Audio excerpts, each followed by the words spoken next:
Good morning. Thank you so much for coming. Thank you very much for the organizers, to the organizers for inviting me. This is about my 56th time to Korea, and I'm really excited to be here again. I love coming. It's a wonderful place. Today I'm going to be talking about 4 strands, basically.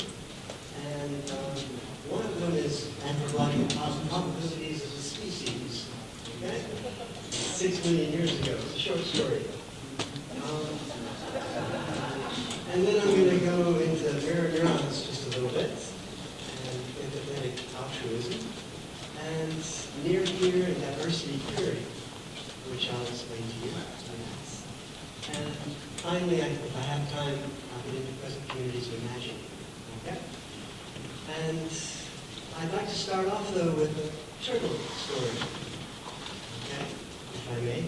It's kind of a story. It's basically just a song. It's not really a song. It's just one line. My grandmother, when I was very young, she took care of me a lot, and she sang to me very often the same line over and over and over again. And it went like this. A turtle trying to fly is more beautiful than a bird sitting in a tree. A turtle trying to fly is more beautiful than a bird sitting in a tree. Try it with me.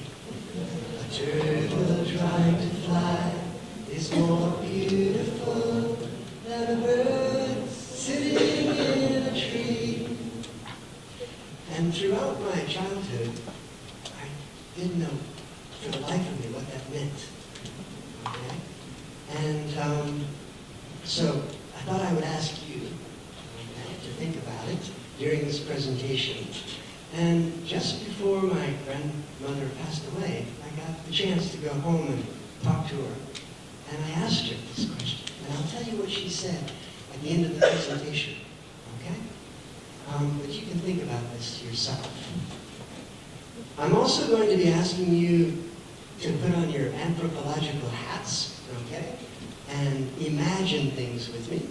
And I'm going to give you a series of questions, and I'll answer them fairly quickly afterwards. But you might want to talk to your partners to be more interactive, okay? The first question is, why did we stand up 6 million years ago? Why did we stand up 6 million years ago?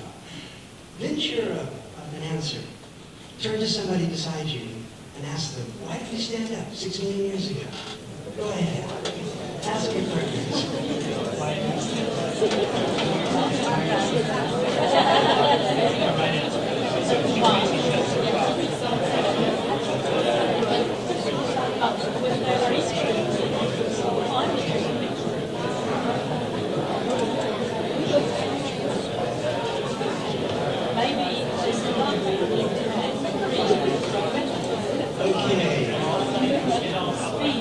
I have 2 more questions for you, and then I'll start with the answers.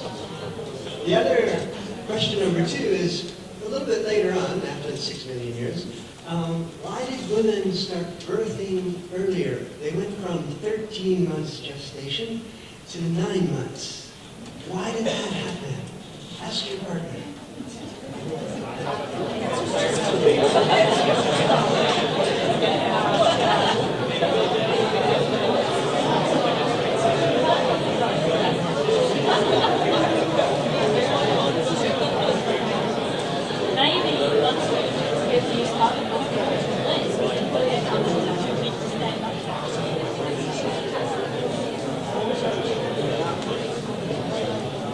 Okay, and question number 3 is, what changes did early birthing cause for us as species, as families?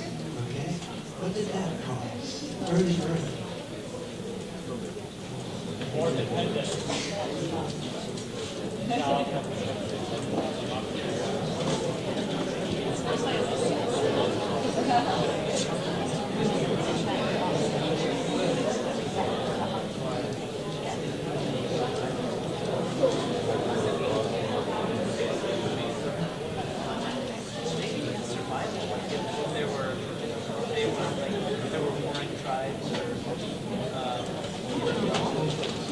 Okay. The answer to number one, anthropologists actually have a series of different answers.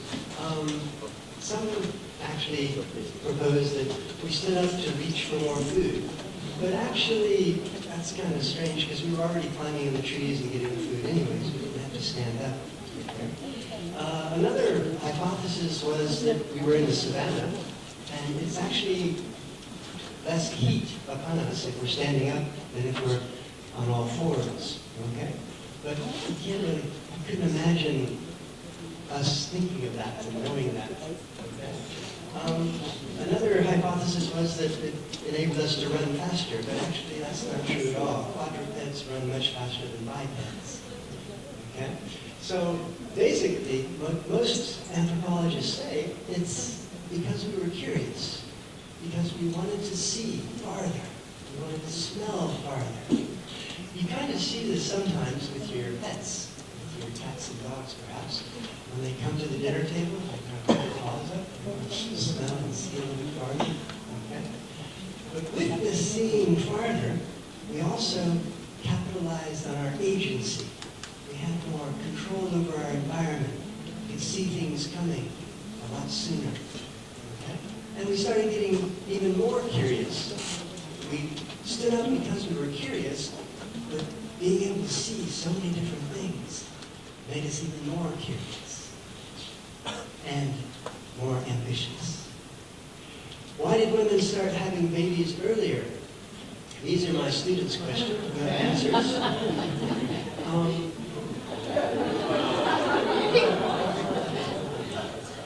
I hope you'll see that D is the right answer, except for the shopping and the dancing part.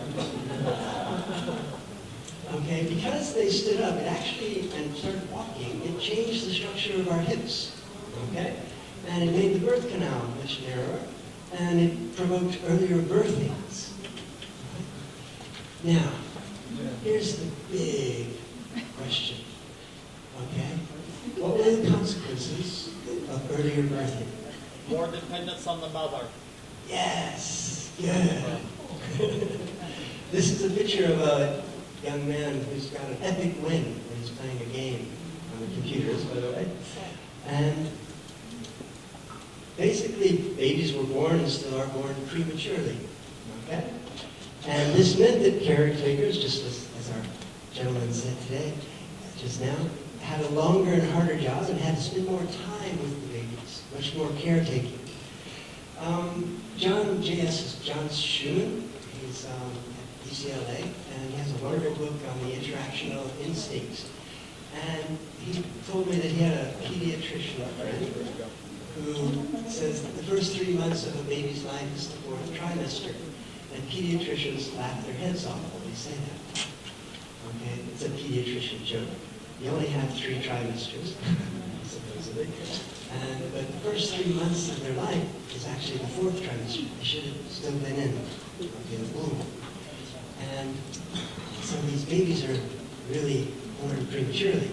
On the positive side, yes, we had to spend more time with them, but this increased time with them increased emotional bonding with caretakers. Okay? It also increased communication and was the real beginning of parental babbling. Okay? And there was much more rapid development of cultures and communities. Okay? It was kind of the beginning of mutual aid, midwiving. Okay? Because births were dangerous and difficult, women came together into communities to help out. And every culture on the earth has this happening. Okay? So basically, the constraints of early birthing, okay, bad stuff, actually provoked a lot of good stuff. It made us bond. It probably helped us create language. Okay? You can imagine a baby going gaga, and suddenly the parent who's with them all the time starts imitating them. They go gaga. They gaga, gaga, gaga, back and forth. And this is basically the beginning of communication. And many anthropologists say that this very well could have been the beginning, along with communal hunting and other things. Okay? So it was not just from parents and babies that you have this type of conversation. It was also between kids. And I'm going to show you a video right now of two babies talking, okay? And I'd like for you to tell me, what are they saying, okay? Your task is to figure out what is their communication, okay? Here we go.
Please turn to your partner. Tell your partner, what are they saying? What are you talking about?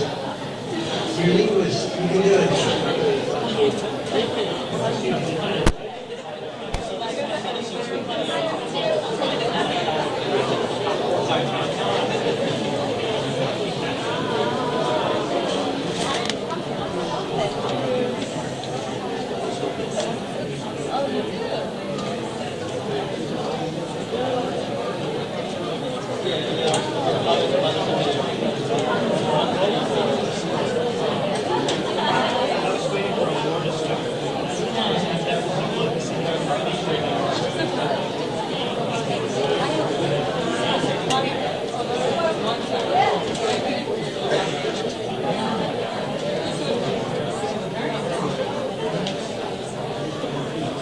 Any hypotheses? Anybody want to share? What were they talking about? Socks! Yes, Mom was missing a sock. Right? Any other hypotheses? We're on camera. Mom's filming us. We better do something. Good. YouTube moments. YouTube moments. Yes.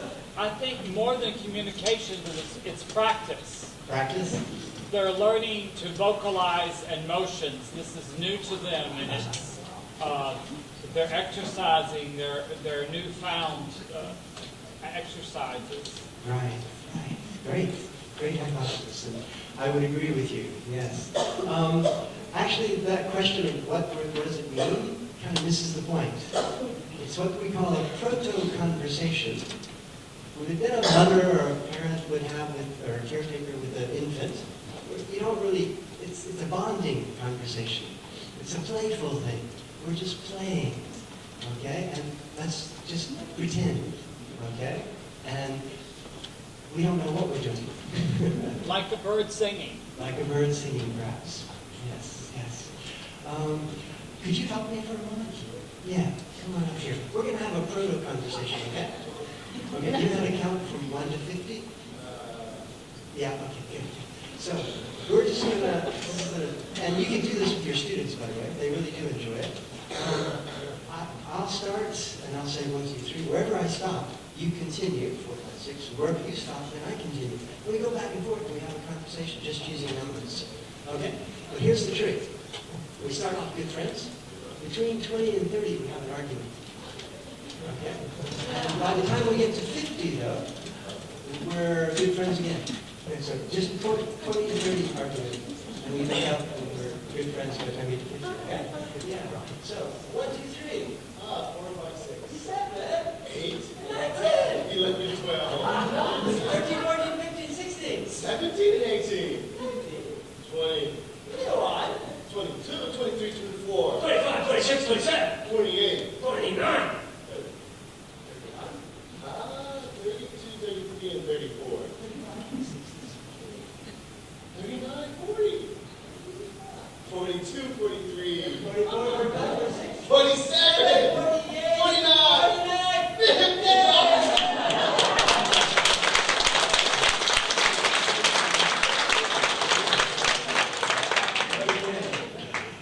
You thought you were left out of it. Go ahead, with your partners, try. Conversation, have an argument. Go ahead, just try it. You'll get the feel of it. Try. Go ahead.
Most of you are familiar, I imagine, with Maslow's hierarchy.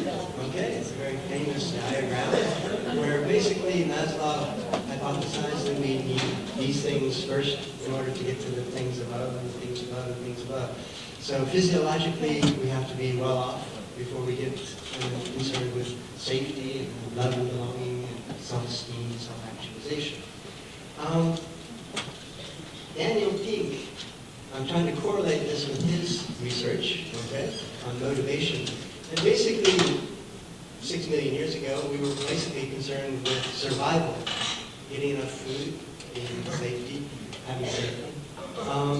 And then later on, we got into carrots and sticks, okay, motivation type ways of looking at the world, mainly with the Industrial Revolution, okay. And what Daniel Pink is saying is that most people now are not motivated by carrots and sticks, okay, unless it's a mechanical task.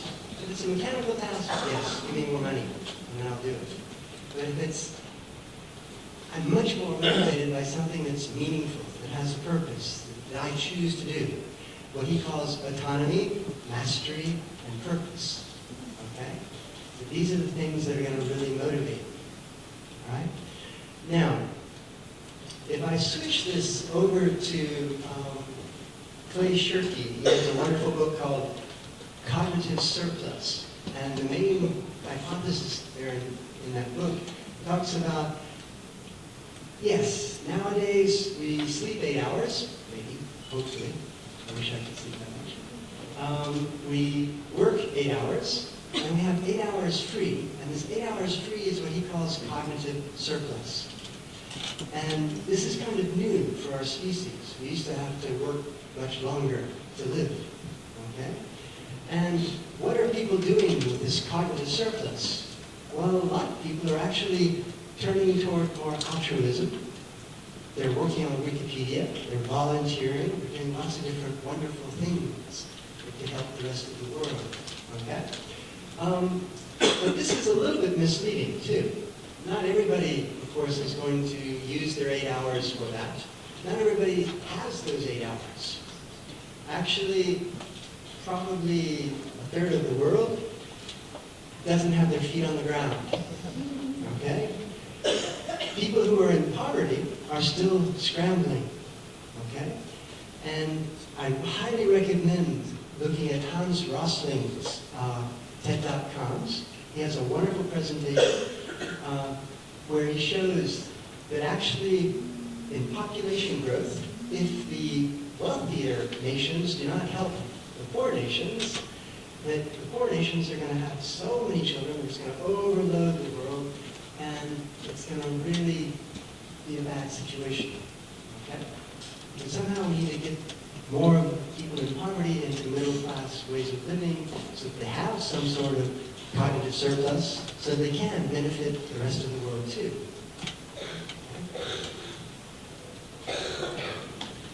Okay, I'm going to do a big switch now and jump into mirror neurons. Okay? And I'll come back and tie all this together later on. Okay? Mirror neurons, how many of you are familiar with mirror neurons? It's been a very popular topic. Only a few of you.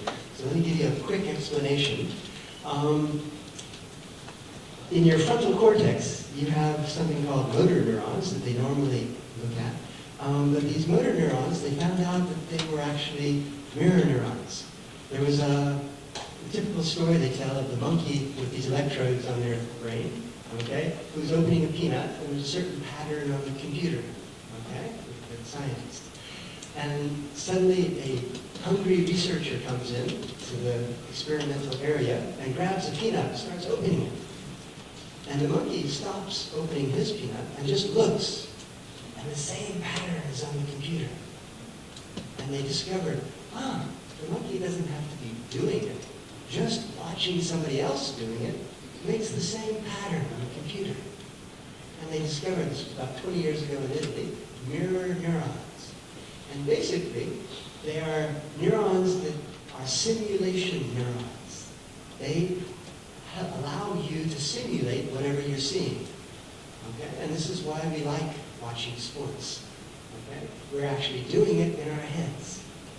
Right? When somebody walks across the room and trips and falls down, you go, ouch, hopefully. If your mirror neurons are working correctly and you have empathy, you feel it.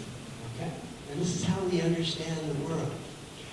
Ram Chandran, it's another TED.com. This is my main education channel, by the way, TED.com. I highly recommend watching it. But he says that probably about 100,000 years ago, our mirror neurons suddenly, something tweaked, something kicked in. And this is when we started having tool use, and fires, and shelter, and this imitation just spread across all the species. And it's amazing. Another researcher in mirror neurons is Jacoboni, an Italian, who came from Italy and is now at UCLA, I think. And he has a wonderful book out, 2008, Mirroring People. And he basically describes that, you know, when you're seeing me throw this ball, my mirror neurons, they're also motor neurons, they're firing more than you. But yours are firing a little bit in order to understand that my hand is throwing this up and down. Okay? So doing it is definitely better than watching. Okay? Doing it is much better. How can we get our students to actually speak in the classroom? To do it.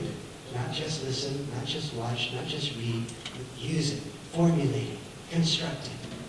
Okay? Do it. Watching is less. The next thing is the artifact. The artifact, this is a ball. And if I just look at the ball, I can imagine myself throwing it. I can imagine myself juggling. But my mirror neurons don't fire quite as strong. Okay? And then further on down, if we just talk about balls, juggling balls, there's a little bit of firing, but not a whole lot. Okay? So it gets less and less and less, more and more abstract we get. Okay? And I think part of teachers' job is to try and figure out a way to get students doing things. Yes, these other ways are scaffolding. You can talk about it, you can show it, you can demonstrate, but finally you need to get them doing it, okay, as much as possible. Okay? Finally, there's something we call neural obsession. It's like falling in love. And all you can think about is that.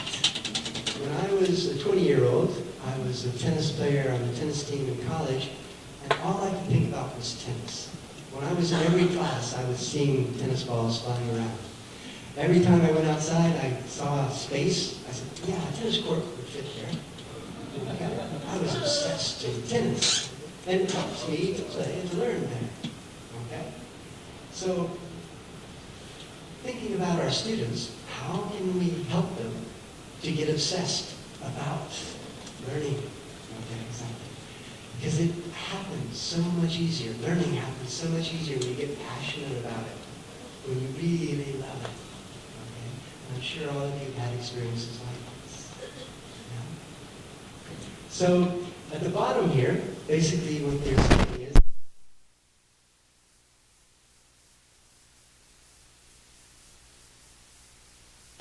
so my students do this as a linguistic exercise in class, I give them the text, but most of them get hooked on it.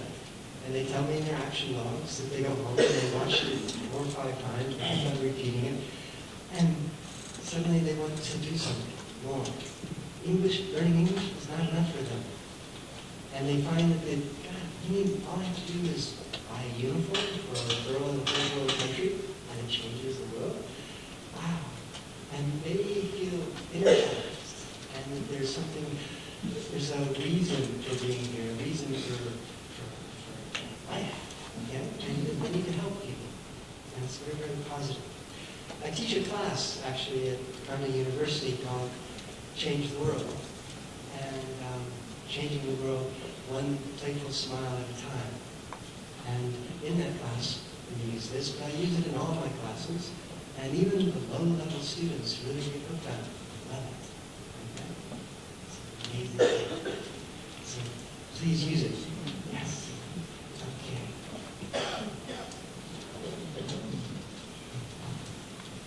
Okay. Just to finish up, I'm going to recap a little bit here. Okay.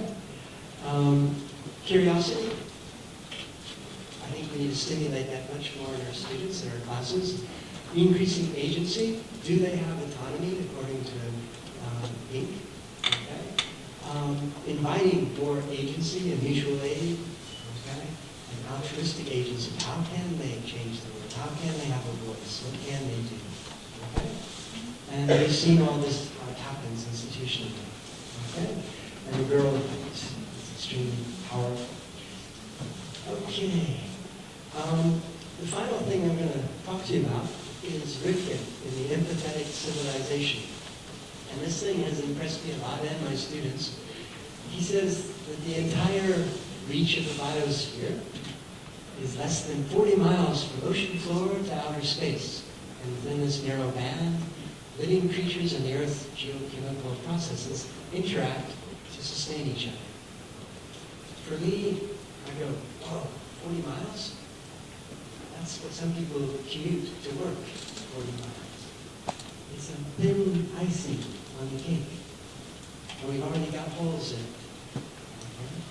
And it kind of wakes you up, and it wakes my students up to, we need to be a little more careful. It's a very thin icing on the cake that we're living in. Okay? And what can we do to ensure that it's going to stay there? And this mobilizes students quite a bit. So, present communities of imagining afford possibilities for altruistic agency. It can create multiple past, presents, and futures through imagining better realities. And people have done this for centuries, but hopefully it's getting more and more now. It's the age of empathy. So, please, be the change. Be the change you wish to see in the world. I don't serve my dear world by pretending to be small. I'll stand tall. I will stand tall. And when you change yourself, you change the world. Thank you very much.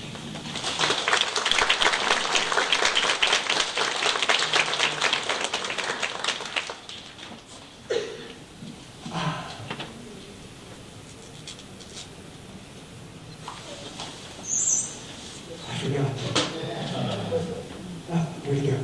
Back? Where is it? There it is. There it was. Oh. you want to sing with me? Yes? Okay. Be the change, be the change, be the change you wish to see in the world.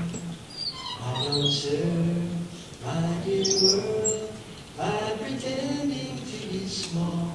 I'll stand tall, I will stand tall.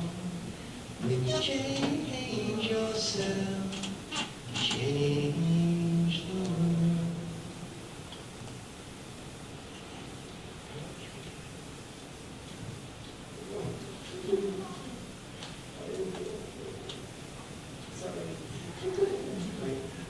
It's a tired iPad.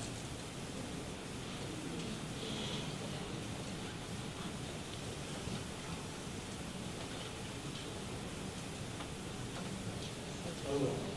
It's not. As for the turtle, my grandmother, when I went home to ask her, you know, Grandma, you sang this song to me so many times, but tell me, why is a turtle trying to fly more beautiful than a bird sitting in a tree?